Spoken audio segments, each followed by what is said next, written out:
Welcome back to Upper Michigan today. We are so excited to once again have Cam Amon in the studio with us.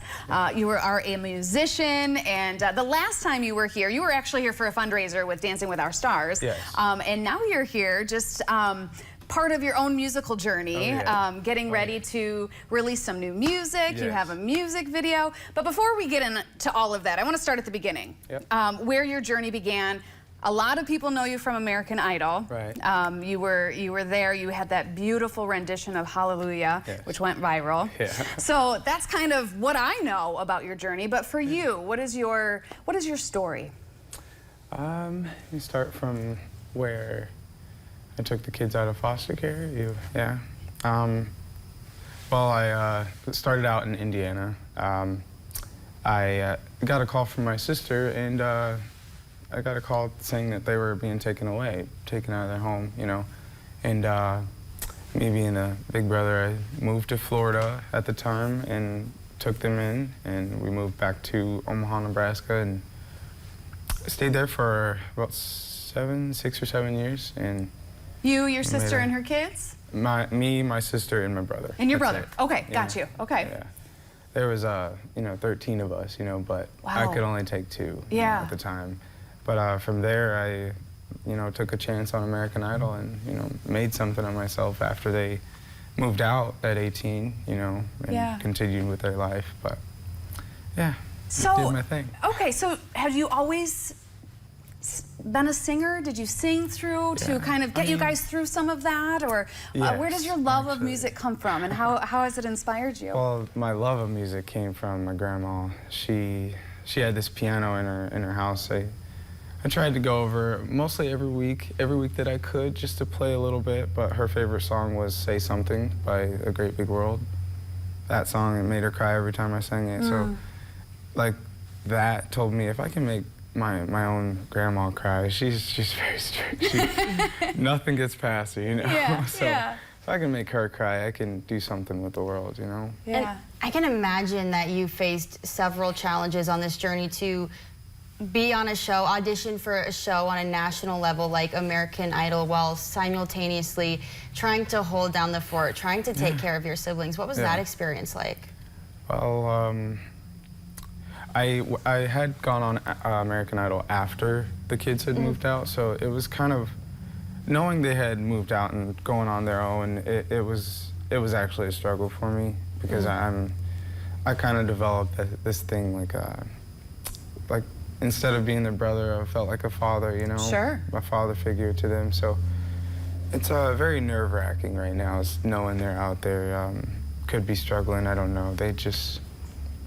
I hope they reach out, They haven't reached out since, but I know they know what I did was great, for them, so. Well, and when you sing, there's such emotion behind your lyrics, behind your voice, and so that's where it comes from. Now I understand. Yeah, I was taught to put everything in, put your all in everything that you do, no matter if it's singing or, I love to bowl, so that's my second profession, so. Really? Yeah. We should have met you at the bowling alley. Did a concert and a game combo show. I'm a little two-handed bowler, not the one-hand stuff. A two-hander bowler. Oh, yeah. Two-handed bowler. Okay. You kill it out there, What's I love that. What's your average score? I know it's kind of diversion like from the topic. 230, 250. Okay. I've gotten a 300 before. Well, that's impressive. 298.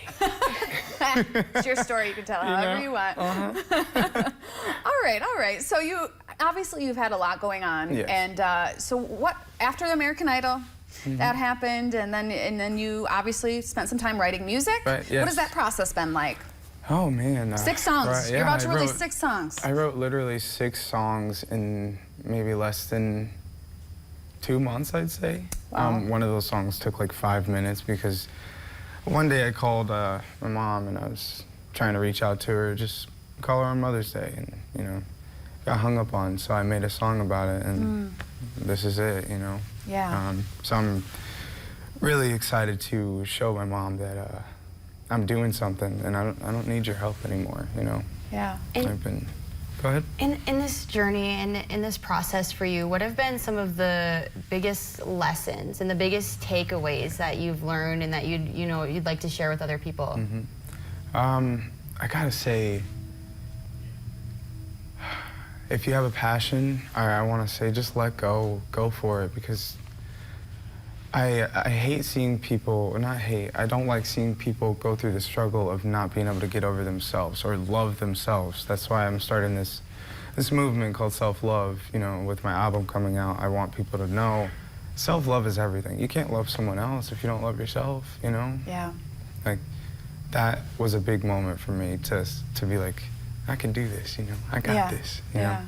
So. And you've had some hardships, obviously, throughout your life. You've told us about some of them. And sometimes those can hold someone back, right? They can be the reason. I'm never going to put my voice out there. I'm never going to audition for American Idol. I'm never going to do these things because of what I went through. I maybe don't feel worthy. You also have to heal for yourself, too. If you need healing, it's not a bad thing to go reach out to somebody, like a therapist or something, but just make sure you love yourself, you know?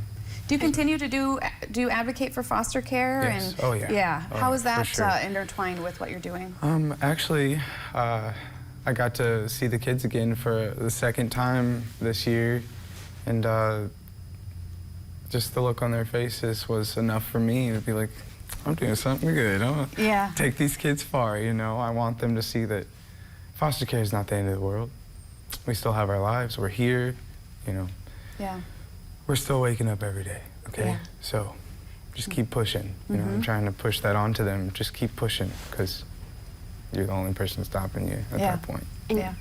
Cam, you are the perfect guest to have on Upper Michigan today, because I feel like we're always talking about moving forward, growing, having that kind of love for yourself. And it's so obvious that love and passion drives so much of what you do, so it's really beautiful to see. So I'm really excited to hear you sing later. That's why I chose to record up here, because the UP is just so beautiful. Yeah. So I mean, I guess I talk more about that and your draw to the Upper Peninsula and what brings you here right now. Well, I kind of just threw a dart straight on UP. You picked a good place.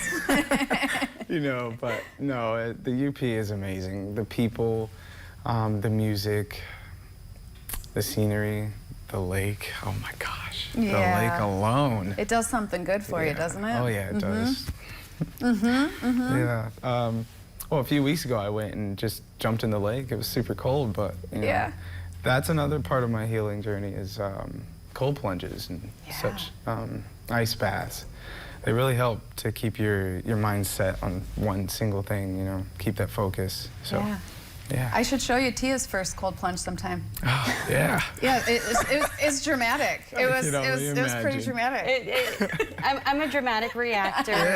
Even if like I'm not actually feeling such turmoil inside. I mean, I dipped my toe in a freezing cold water in the month of March with the snow around. I'm gonna scream. It was good. Remind me later. I'll show it to you. But okay, let's take our first break. We want to make sure we have time to listen to you sing, and we do have a little bit of your music video.